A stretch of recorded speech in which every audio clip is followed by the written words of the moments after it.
আসসালামু আলাইকুম আমার চাকরি প্রত্যাশী ভাই ও বোনেরা, আশা করি আপনারা সকলে ভালো আছেন, আমিও ভালো আছি। বাংলাদেশ বিদ্যুৎ উন্নয়ন বোর্ড সকলে অবগত আছেন, জানেন যে রাজস্ব খাতভুক্ত সাহায্যকারী একটা পদে বিশাল বড় একটা নিয়োগ বিজ্ঞপ্তি প্রকাশ করেছিল 1596 পদের। এটা মূলত বিদ্যুৎ বিভাগের একটা প্রতিষ্ঠান, 1972 সালে প্রতিষ্ঠিত হয়। বেশ ঠান্ডা লাগছে, কথা বেজে যায়, তো তার জন্য দুঃখ প্রকাশ করতেছে। এখন বিষয়টা হলো, এটার পরীক্ষা 23শে জানুয়ারি হওয়ার সম্ভাবনা রয়েছে, কিন্তু এটা পিছিয়ে যাওয়ার সম্ভাবনা বেশি। কারণ আগামী 23শে জানুয়ারি কিন্তু হিন্দু ভাই বোন যারা আছে তাদের সরস্বতী পূজা।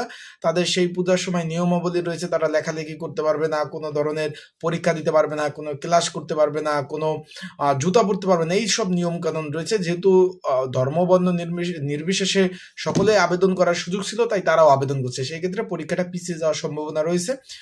তাই যারা পরীক্ষার্থী রয়েছেন, আগামী 30 তারিখ হওয়ার সম্ভাবনা আছে পরীক্ষা। তাই যাদের সাজেশন প্রয়োজন অবশ্যই হোয়াটসঅ্যাপ নাম্বার